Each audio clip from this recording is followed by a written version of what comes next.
नमस्कार, मंडल news bulletin में आपका स्वागत है। आइए पेश करते हैं आज के कुछ प्रमुख व मुख्य समाचार।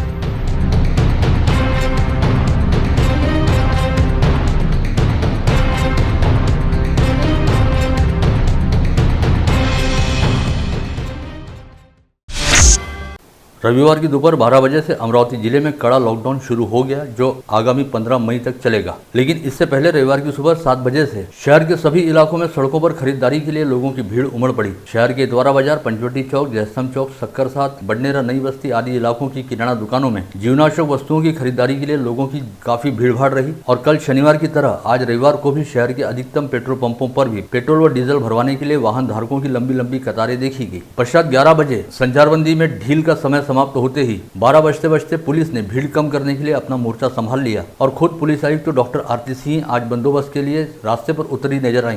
आज आता 12 वाजेपासून 15 तारखेपर्यंत आपल्याला माहिती आहे सर्व प्रकारचे स्थापना बंद राहणार आहे।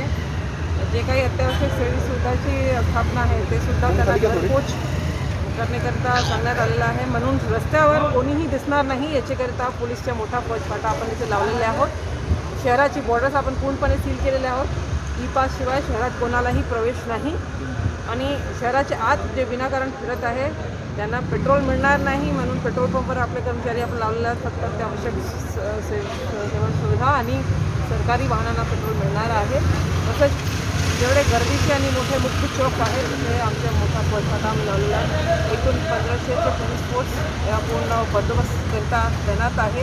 24 तास आडीपाडीमध्ये आपला हे पूर्ण बंदोबस्त तैनात आम्ही केलेले आहोत आणि असे 35 ठिकाणी आपला मॅनपॉवर आपले अधिकारी कर्मचारी तैनात आहे। कोणीही अनावश्यक बाहेर फिरू नये। पुलिस आयुक्त ने जयस्तंभ चौक, इतवारा बाजार आदि परिसर का दौरा करते हुए राजकमल चौक पर दुपहिया वाहनों पर घूमने वाले लोगों से पूछताछ की और वहां से पुलिस आयुक्त बडनेरा की ओर निकल पड़ी। साथ ही दोपहर 12 बजे के बाद शहर के सभी पेट्रोल पंपों पर पुलिस के जवान तैनात किए गए और पंपों पर आने वाले सभी ग्राहकों से उनका पहचान पत्र मांगा जा रहा है, क्योंकि अब अत्यावश्यक काम के लिए जाने वाले वाहन धारकों को ही पेट्रोल दिया जा रहा है। सभी पेट्रोल पंपों पर बैरिकेडिंग लगाकर बंदोबस्त लगाया गया है। इसी बीच रविवार रहने के बावजूद मनपा का दल भी आज कार्रवाई के लिए सड़क पर दिखाई दिया और मनपा के दल ने जीवनावश्यक वस्तुओं के अलावा शुरू रहने वाली जवाहर रोड से जयस्तंभ मार्ग की पर स्थित कई दुकानों को सील लगाई, जिसमें सम्राट menswear, Kanchan collection, Ravindra general and daily need centre तथा ए मिस्टर आदि दुकानों का समावेश है। कोविड वायरस के लगातार बढ़ते संक्रमण को देखते हुए राज्य सरकार के निर्देश पर 9 मई की दोपहर 12 बजे से 15 मई की रात 12 बजे तक वैद्यकीय सेवाओं व अत्यावश्यक यातायात को छोड़कर लॉकडाउन लगाया गया है। ऐसे में इस लॉकडाउन पर कड़ाई के साथ अमल करने के लिए पुलिस आयुक्त स्तर पर नाकाबंदी, border sealing point, fix point, विशेष पेट्रोलिंग व आदेश का उल्लंघन करने वालों के खिलाफ कड़ी कार्रवाई करने के लिए पुलिस आयुक्त, जिलाधिकारी एवं महानगर पालिका स्तर पर विशेष पथक तैयार किया गया है। इसके साथ ही लॉकडाउन के पहले दिन पुलिस आयुक्त डॉक्टर आरती सिंह सहित पुलिस उपायुक्त शशिकांत सातव द्वारा खुद सड़क पर उतरकर लॉकडाउन से संबंधित हालात की समीक्षा की गई। इसके साथ ही पुलिस आयुक्त डॉक्टर आरती सिंह ने अमरावती शहर वासियों से आह्वान किया कि कोई भी नागरिक किसी भी स्थिति में बिना अत्यावश्यक काम के बिना अपने घर से बाहर न निकले और सरकार एवं प्रशासन द्वारा जारी निर्देशों का पालन करे। नियमों व निर्देशों का पालन नहीं करने वाले नागरिकों व आस्थापनाओं के खिलाफ कड़ी दंडात्मक व कानूनी कार्रवाई की जाएगी। अमरावती मनपा के कर्मचारी व सफाई कामगारों ने कल सोमवार 11 मई को काम बंद आंदोलन का आह्वान किया था, लेकिन वर्तमान में कोरोना के चलते शहर में निर्माण हुई स्थिति के चलते इस काम बंद आंदोलन को फिलहाल कुछ समय के लिए स्थगित किया गया है। ऐसे में सभी कर्मचारियों से अपने तय समय पर कार्यालय में उपस्थित रहने का आह्वान मनपा कर्मचारी संगठन के महासचिव प्रहलाद कोटवाल द्वारा यहाँ जारी प्रेस बयान में किया गया है। इस समय जिले में 15 मई तक सख्त लॉकडाउन लागू करते हुए कड़े प्रतिबंधात्मक नियम जारी किए गए हैं, जिसमें कुछ बदलाव करते हुए जिला प्रशासन द्वारा शुद्धि पत्रक जारी किया गया है। इसके तहत लॉकडाउन काल के दौरान सभी दूध डेयरियों को रोजाना सुबह 7 से 11 बजे तक 4 घंटे के लिए खुले रहने की अनुमति दी गई है। इस दौरान दूध संकलन तथा दूध व दुग्धजन्य पदार्थों की बिक्री का काम किया जा सकेगा और लोग बाग दूध डेयरियों पर जाकर अपनी जरूरत का सामान खरीद सकेंगे। ऐसा अपर जिला दंडाधिकारी डॉक्टर नितिन व्यवहारे द्वारा जारी किए गए शुद्धि पत्रक में कहा गया है। इसके अलावा बैंक, पद संस्था, पोस्ट ऑफिस तथा स्टॉक मार्केट से संबंधित सेवाओं को केंद्र सरकार द्वारा दिए गए निर्देशानुसार तथा तय किए गए समयानुसार अपने अंतर्गत कामकाज के लिए खुले रहने की अनुमति दी गई है। वहीं वित्तीय संस्थाओं को यह निर्देश भी दिया गया है कि वे अपने ग्राहकों को ऑनलाइन सेवा दें। केंद्रीय भूतल परिवहन मंत्री तथा भारतीय जनता पार्टी के वरिष्ठ नेता नितिन गडकरी द्वारा भाजपा पदाधिकारियों और कार्यकर्ताओं को संबोधित करते हुए कहा कि कोविड काल के दौरान किसी भी तरह की राजनीति नहीं की जानी चाहिए, क्योंकि ऐसे समय यदि राजनीति की जाए तो वह लोगों को पसंद नहीं आती है। इसी तरह कोविड संक्रमण काल के दौरान किए जा रहे सेवा कार्यों का भी बहुत ज्यादा प्रचार प्रसार नहीं किया जाना चाहिए। एक ऑक्सीजन सिलेंडर के साथ 4 लोग खड़े रहकर फोटो निकलवाते हैं, यह कोई ठीक बात नहीं है। इससे लोगों का अपनी ओर देखने का दृष्टिकोण बदलता है। नागपुर में भाजपा पदाधिकारियों की आयोजित बैठक में वीडियो कॉन्फ्रेंसिंग के माध्यम से शामिल होते हुए नितिन गडकरी ने पार्टी के पदाधिकारियों व कार्यकर्ताओं को अपना व्यवहार सुधारने की नसीहत देने के साथ ही यह भी कहा कि इस समय जाति, धर्म व दलगत मतभेदों को भूलकर सर्वसामान्य लोगों की सहायता करनी चाहिए।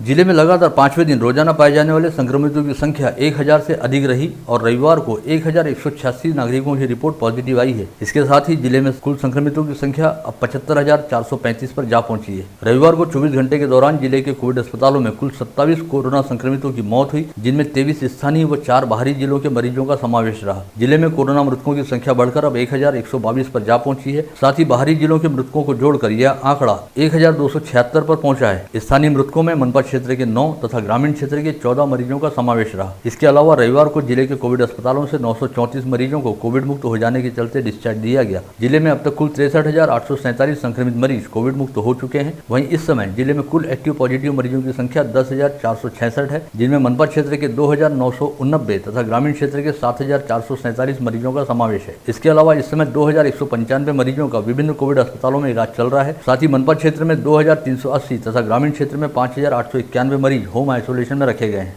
वहीं आज संभाग में 4,130 नए संक्रमित मरीज पाए गए, जिसमें अकोला के 670, यवतमाल के 1,032, बुल्ढाना के 773 तथा वाशिम के 469 मरीजों का समावेश है। इसके अलावा संभाग में रविवार को 3,863 मरीज कोविड मुक्त हो जाने के चलते उन्हें कोविड अस्पतालों से डिस्चार्ज दिया गया, जिनमें अकोला के 618, यवतमाल के 895, बुल्ढाना के 973 तथा वाशिम के 443 मरीजों का समावेश रहा। संभाग में अब तक कुल 2,88,449 कोविड संक्रमित मरीज पाए जा चुके हैं, जिसमें से 2,51,904 मरीज कोविड मुक्त हो चुके हैं। वहीं अब तक 4,196 मरीजों का कोविड संक्रमण के चलते निधन हो चुका है।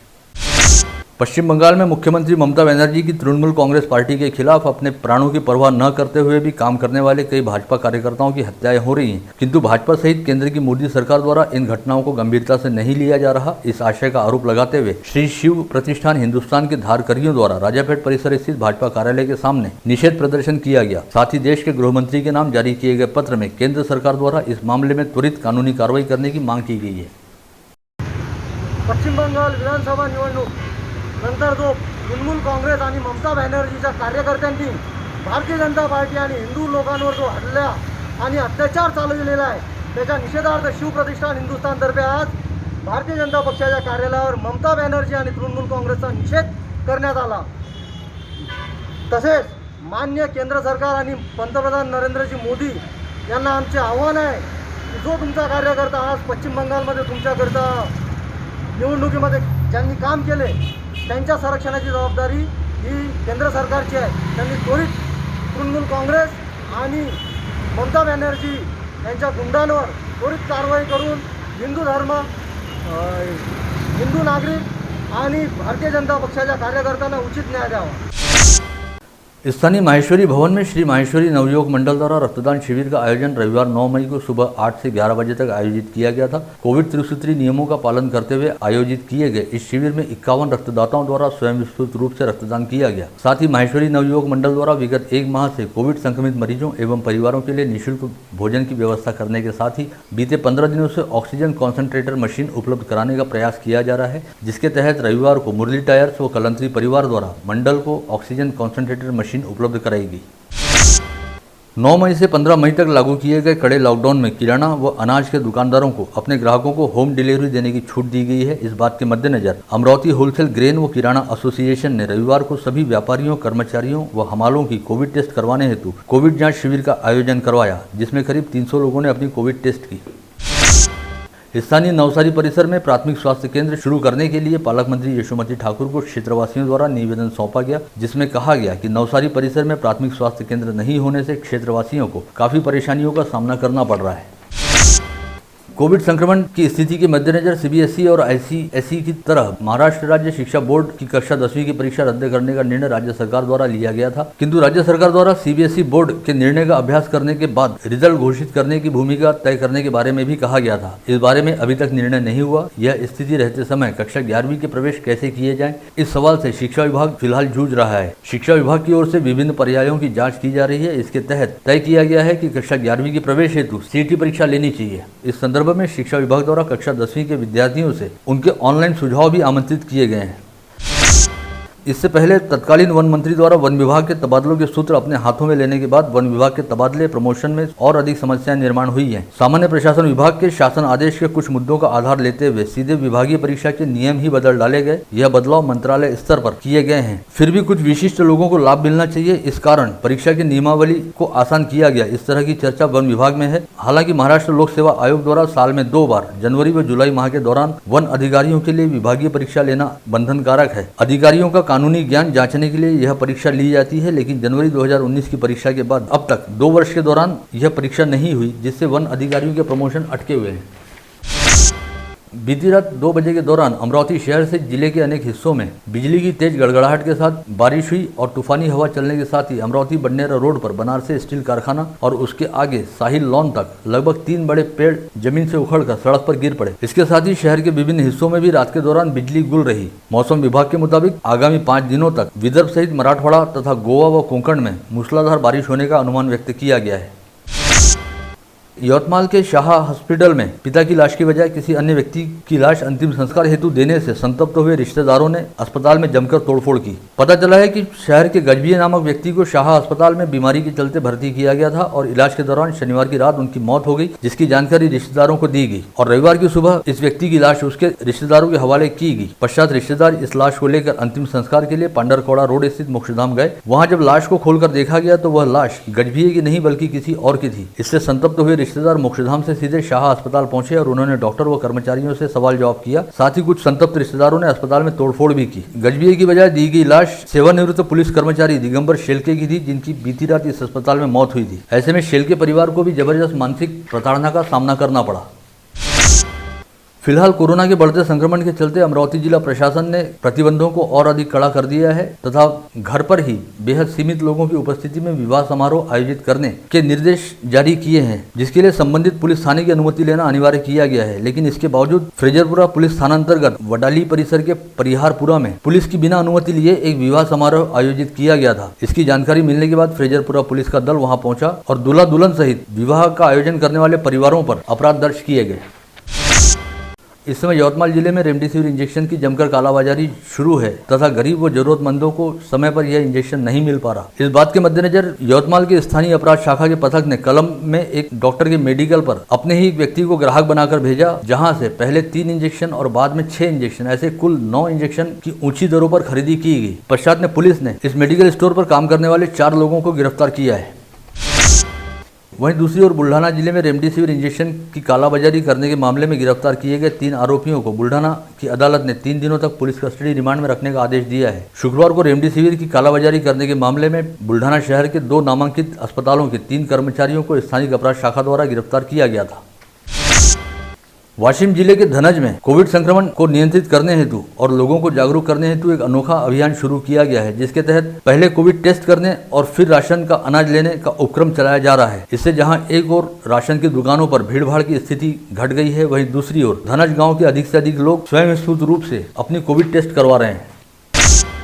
अमरावती जिले के धारणी पुलिस थानांतर्गत बारुल गांव के पास विवाह समारोह में शामिल होने हेतु जा रही एक बोलेरो पिकअप वाहन के पलटी हो जाने से एक व्यक्ति की मौत हो गई, वहीं कई अन्य घायल हुए। मृतक की शिनाख्त मनसुधावाड़ी गांव निवासी उबीलाल मंगल सावरकर के तौर पर हुई है। यह हादसा गड़गा नदी पर बनाए जा रहे बांध के पास हुआ, जहाँ पर बोलेरो वाहन अचानक पलटी खा गई और इस हादसे में उबीलाल की मौत हो गई। हादसे की खबर मिलते ही धारणी पुलिस का दल तुरंत मौके पर पहुंचा और घायलों और शव को पोस्टमार्टम हेतु भिजवाने के साथ ही सभी घायलों को अस्पताल में भर्ती कराया गया। नांदगांवपेट पुलिस स्टेशन अंतर्गत आने वाले कठोरा गांधी गांव निवासी मनोहर वामनराव जौंजाल के घर में अज्ञात चोरों ने प्रवेश करते हुए करीब 4 लाख रुपए के सोने चांदी के आभूषण चुरा लिए। घटना के समय जौंजाल परिवार अपने घर में सो रहा था। घटना की जानकारी मिलते ही नांदगांवपेट पुलिस ने मामले की जांच करनी शुरू की है। आप देख रहे थे मंडल न्यूज बुलेटिन। हमारे चैनल को लाइक करें, शेयर करें और हाँ, सब्सक्राइब करना ना भूलें। कल होगी आपसे फिर मुलाकात, तब तक के लिए धन्यवाद।